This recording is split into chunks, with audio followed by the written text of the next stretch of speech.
بەدیلی ئەم دەسەڵاتە دەسەڵاتی شوراییە. چێ دەسەڵاتی شورایی مەترەحەکە کۆمونیستەکانە.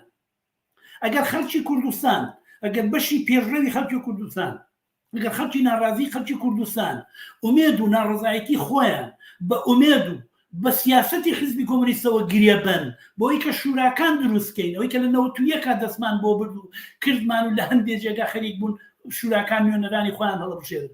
دەسەڵات دەبێت لە خوارەوە دروست بێ، خەڵک لە گەڕک دەبێت نوێنەری خۆی هەڵبژێرێ لە خوارەوە بۆ سەرەوە، نەک لەسەرەوە بۆ خوارەوە.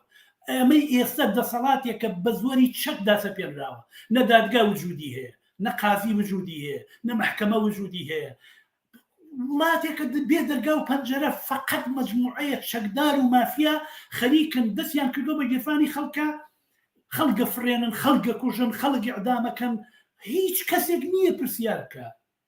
ئەم ئۆپۆزیسیۆنە ساختەیە کە ئێستا ئەڵێ خۆ لە نێو حکوومەتی بنکەفراوانە بوون، یەکگرتووی ئیسلامی وەزارەتی هەبوو بێژگە لە ئەندام پەرلەمان، کۆمەڵی ئیسلامی وەزارەتی هەبوو بێژگە لە ئەندام پەرلەمان، ئەوە تا حیزبەکەی شاسواریش خۆ ئەوە هەموو ئەندام پەرلەمانی هەیە. چی بە چی بوو؟ چی شتێک لە ژیانی خەڵک گۆڕا هەتا بێت وەزە خراپترە بێ. بۆی ڕێگە چارە ئەوەیە کە خەڵک خۆی بێتە مەیدان لە دەوری پلاتفۆرمێکی شۆڕش گێڕانە. دەبێ یەکێتی و پارتی لە دەسەڵات بهێنرێنە خوارەوە، دەبێ شۆڕش ببێ لە کوردستان. کوردستان پێویستی بە شۆڕشە.